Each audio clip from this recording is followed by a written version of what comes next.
saja apa yang perlu Abi sampaikan. Abang mau menyampaikan juga nggak? Bang Abis mau menyampaikan.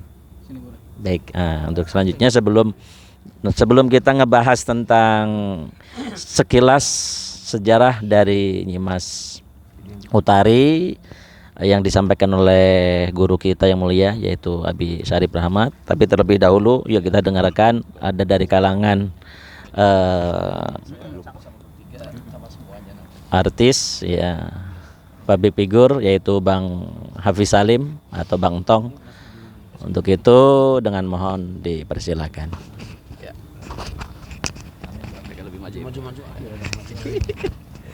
Ya, bismillahirrahmanirrahim. Assalamualaikum warahmatullahi wabarakatuh. Hamdan wa syukurillah, salatu wassalamu ala rasulillah ma'badu. Alhamdulillah, bismillah, hari ini saya bisa hadir di depan dan dikelilingi para tokoh yang luar biasa.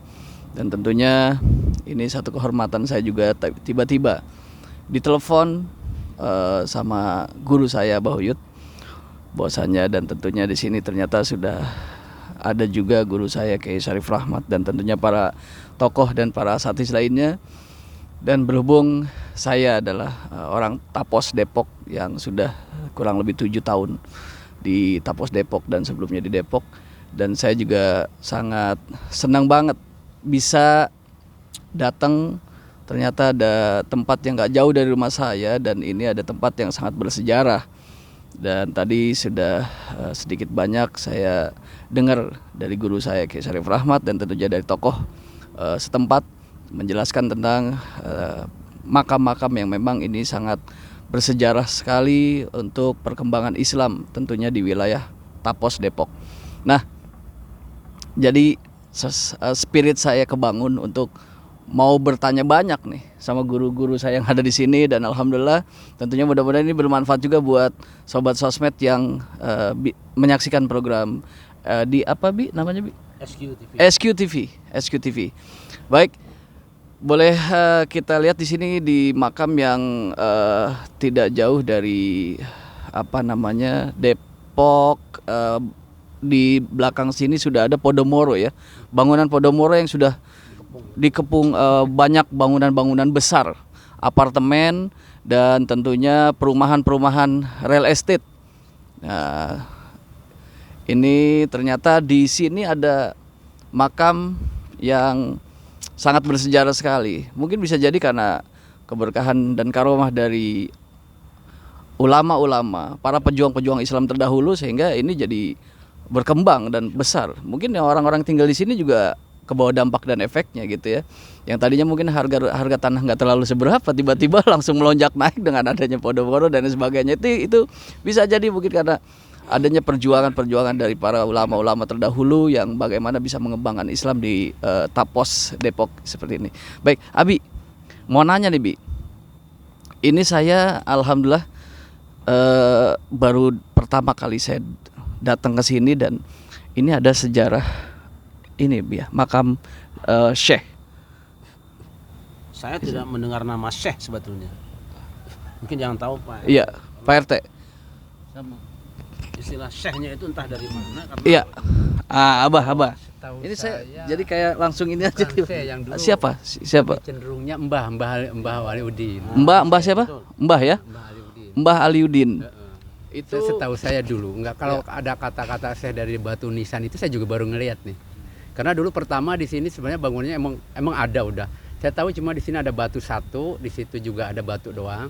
Kemudian sampai dirapiin, terus digarap kembali, dibagusin kembali saya sama calon lurah itu waktu itu Haji Muhammad Isyar sampai terwujudnya bangunan ini.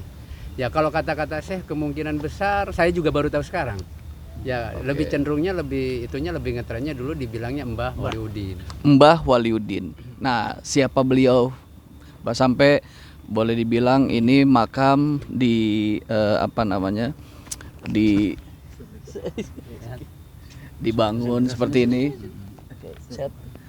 Dibangun seperti ini, dan berarti ini sangat bernilai sejarah sekali dari proses perjuangan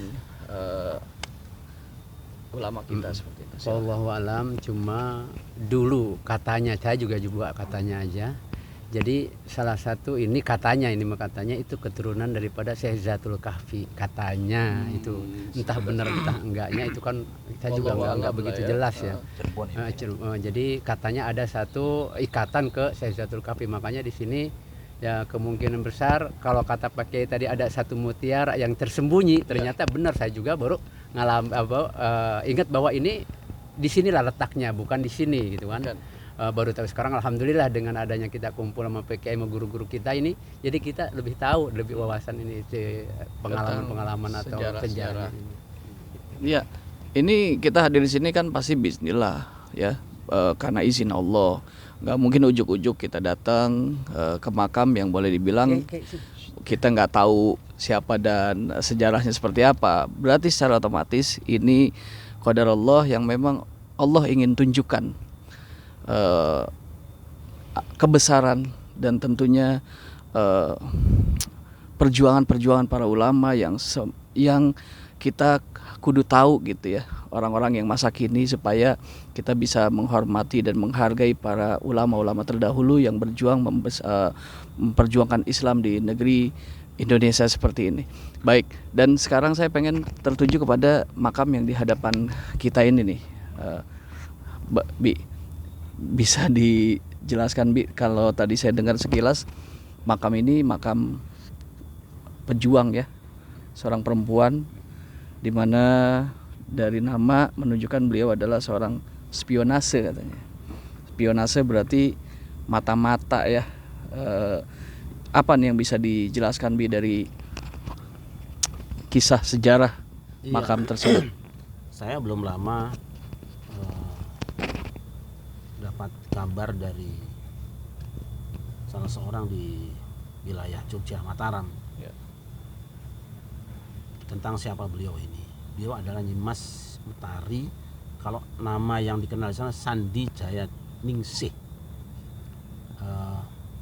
Beliau adalah salah seorang putri dari Keraton Mataram yang ditugaskan menjadi istilahnya telik sandi atau dom sumur peng banyu. Jadi jarum yang masuk ke dalam air. Jadi dia menyusup gitu ya. Jadi gini, di sini kan sedang berkuasa Gubernur Jenderal Belanda itu. Nah, beberapa kali perlawanan selalu kalah. Maka dipersiapkan cara yang paling efektif untuk membunuh gubernur itu, Jenderal Belanda itu. Nah, yang bersedia berangkat beliau. Berangkat ke sini ke Jakarta, kemudian bertindak sebagai penyanyi penghibur. Di salah satu event hiburan, kemudian setelah menyanyi beliau karena cantik ya, menggoda si Gubernur Jenderal ini untuk masuk kamar. Nah, ketika masuk kamar sudah disiapkan algojo di situ, lalu begitu masuk langsung disembelih si Belanda Jenderal itu. Sembelih, kemudian kepalanya diangkat sama Nyimas Utari ini. Nah, di situ diberondong tembakan sehingga beliau wafat. Tapi kepala Gubernur Jenderal dibawa ke Jogja.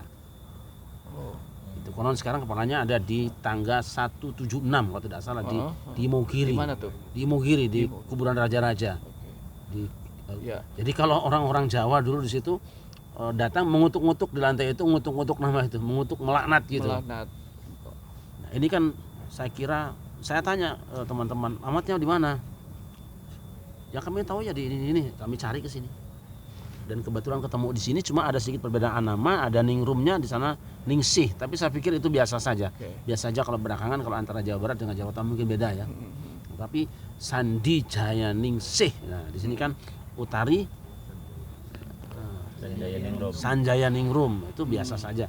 Depannya jelas sama. Nah, saya merasa bahwa ini bukan sembarang perjalanan ya. Karena begitu kami kesini terus mendengar cerita ada orang yang juga katanya sudah biasa berdoa untuk meminta supaya tempat ini diperbaiki. Juga ada yang Ustaz tadi bercerita ingin tempat ini juga diperbaiki. Kok terus nyambung kami dengan Pak RT, dengan Bang Rudi, dengan yang lain nyambung. Wah, ini jelas kalau begitu ada kehendak Allah di sini, ada koneksi. Nah, saya sempat bertanya-tanya, kok tidak yakin kalau tanahnya cuma segini? Kan tadi sudah terjawab. Ternyata benar nyambung dari gedung ini semua ke sini. Itu jelas Karena gambaran saya kalau posisi di tempat kami ziarah biasanya di Jawa itu ada tempat seperti tempat sebanya. Jadi walaupun seorang tokoh itu sudah meninggal dunia, ada tempat seba, tempat seolah-olah kita menghadap orang itu. Ini lega, pasti ada tempatnya lega tadinya. Makanya ketika kami lihat di sini ada tempat ini, sepakat kata Pak RT memang ini termasuk bangunan baru, kuburan baru yang sebelah sini. Tadinya kosong ya, karena memang bisa jadi untuk sebanya kalau orang Jawa tempat ini gitu. Ya kita tidak mempersoalkan karena sama-sama dipakai lah ya. Ini kemudian hasil musyawarah dengan Pak RT, Pak RW dan semua warga di sini yang sempat bertemu, kita sepakati untuk diperbaiki kembali supaya kalau nanti ada orang-orang berziarah bisa dinyamankan tempatnya. Dan saya punya keinginan ke depan mungkin di tempat ini tiap Agustusan atau apa kita adakan semacam upacara kecil atau doa bersama lah. Ya berkahnya kan buat warga semuanya. Jadi saya mengatakan begini, kalau Mataram itu kerajaan Islam, siapapun yang berjuang untuk Mataram, apalagi NKRI, jelas ini merupakan perjuangan Islam. Jadi, perjuangan Islam bukan semata-mata perjuangan pribadi ya. Jelas ini nilainya sangat mahal, sangat besar, dan saya punya keyakinan bahwa bisa jadi sinar kebesaran beliau juga ikut menerangi masyarakat sekitar, sehingga sampai sekarang alhamdulillah masih kuat lah, walaupun sekitarnya sudah ada macam-macam, tapi di sini masih eksis ada warga yang beribadah di sini.